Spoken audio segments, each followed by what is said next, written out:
Hello friends, आज हम इस वीडियो में बात कर रहे हैं ट्रस्ट के ऊपर। कई लोग अक्सर बोलते हैं कि सर मुझे ट्रस्ट बनवानी है। जब ट्रस्ट बनवानी है तो उसमें कई सारी बातें हैं कि ट्रस्ट है क्या। आपको ट्रस्ट का पहले मीनिंग क्लियर होना चाहिए और आपको किस प्रकार की ट्रस्ट बनवानी है।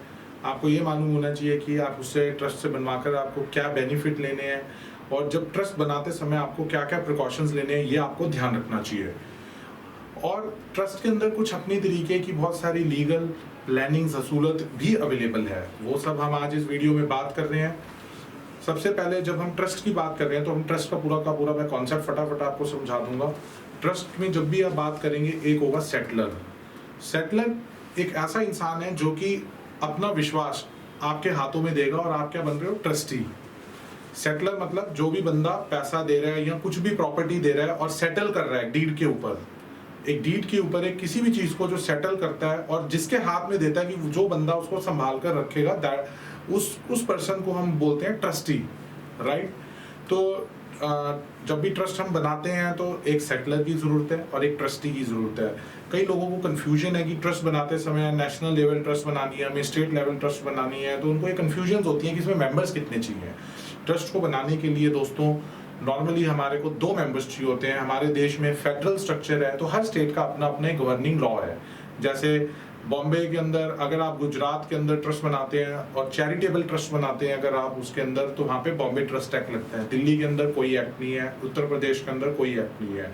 तो जब ट्रस्ट बनाने का आपका जो प्रोसेस है, सबसे पहले आपको एक सेटलर लेना है जो कि कुछ भी जो प्रॉपर्टी है जो उसमें ट्रस्ट को ट्रांसफर करना चाहता है, और एक ट्रस्टी होगा जो उसके संभाल कर रखेगा और उसका सही से संचालन करेगा।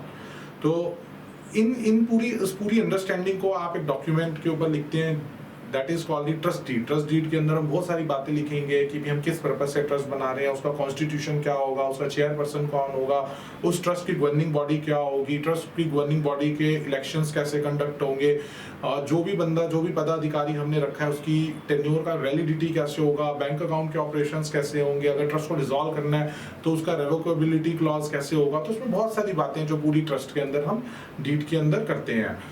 जो दोस्तों अगर हम बात करें कि एक ट्रस्ट को बनाते समय किसी भी ट्रस्ट की जो असली जान है वो उसकी डीड है। अक्सर ये गलती हो जाती है लोगों में कि भी लोग ट्रस्ट जब भी बनवाने जाते हैं वो डॉक्यूमेंट राइटर के पास अपने प्री फिक्स्ड फॉर्मेट्स होते हैं, वो उसी में बनवा लेते हैं, जिससे बाद में कई सारी दिक्कतें आती हैं। लेट्स से कल को प्रॉपर्टी का कोई डिस्ट्रीब्यूशन करना है या कोई इलेक्शंस कंडक्ट करने हैं या अपना कोई कंट्रोल, आपको जो बंदा ट्रस्ट बना रहा है ऑफ कोर्स वो चाहेगा कि मैं अपना बेस्ट कंट्रोल रख पाऊँ ट्रस्ट के ऊपर। तो वो सब चीजें हमें डीड से इंश्योर करनी है। और आप जो ट्रस्ट डीड है वो कहाँ पे जाके अपनी रजिस्टर कराएंगे, आप अपने लोकल जुरिस्डिक्शनल जो भी रजिस्ट्रार होगा जहाँ पे आपकी रजिस्ट्रेशंस होती हैं प्रॉपर्टी की या रेंट एग्रीमेंट्स के या किसी और पेपर की, वहीं पे आप अपना ट्रस्ट को रजिस्टर कराएंगे आप। अब दोस्तों हम दूसरी बात समझ रहे हैं कि कितने तरीके की ट्रस्ट हैं और क्या उसका लीगल फ्रेमवर्क है ट्रस्ट को गवर्न करने का। हमारे इंडिया में सर 2 तरीके की प्राइवेट ट्रस्ट हैं, एक तो है प्राइवेट ट्रस्ट है, एक है पब्लिक ट्रस्ट है। प्राइवेट ट्रस्ट वो हैं जो कि इंडियन ट्रस्ट एक्ट के ऊपर से गवर्न होती है। पब्लिक ट्रस्ट वो हैं जो कि हर स्टेट के अंदर, जैसे कि मैंने थोड़ी देर पहले आपको बोला कि हर स्टेट का चैरिटेबल ट्रस्ट को बनाने के लिए अपना अपना लॉ है, वो पब्लिक ट्रस्ट के लिए है। नॉर्मली लोग एनजीओ बनाते हैं तो एनजीओ भी 3 तरीके की होती हैं, जैसे ट्रस्ट होता है, सोसाइटी होती है उसके अंदर, या सेक्शन 8 कंपनी होती है। तो बहुत सारे लोग प्रेफर करते हैं कि उसको ट्रस्ट की फॉर्म में एनजीओ बनाते हैं क्योंकि ट्रस्ट ज़्यादा सिंपल है, उसके कंप्लाइंसेस कम कॉस्टली हैं, बहुत उसको मैनेज करना इजी है। तो इसी वजह से, और उसका कंट्रोल आप अपने पास रख सकते हो जो कि उस ट्रस्ट को सेटल कर रहा है। तो इस एंगल से बहुत सारे लोग पब्लिक ट्रस्ट को प्रेफर करते हैं।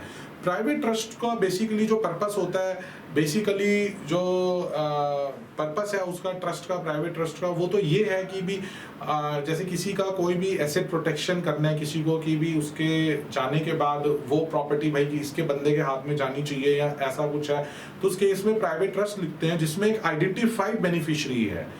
पब्लिक ट्रस्ट के केस में कोई भी पर्सन आइडेंटिफाइड नहीं है, बेनिफिशियरी कोई भी हो सकता है पब्लिक के अंदर, और जो ट्रस्टी है वो सिर्फ पब्लिक एसेट्स का एक तरीके से कस्टोडियन है, उसको सिर्फ संभाल के रख रहा है ताकि आप ढंग से उस एसेट्स को इस्तेमाल हो पाए पब्लिक के यूज केस में। प्राइवेट ट्रस्ट के केस में बेनिफिशियरी भी आपका आइडेंटिफाइड है और जो पर्सन जो ट्रस्ट को लिख रहा है, जो दे रहा है, सेटल कर रहा है, वो भी एक पर्सन आइडेंटिफाइड है। दोनों आइडेंटिफाइड पर्सन है। इन एनी केस सेटलर तो हमेशा आइडेंटिफाइड होगा, चाहे पब्लिक ट्रस्ट है चाहे प्राइवेट ट्रस्ट है।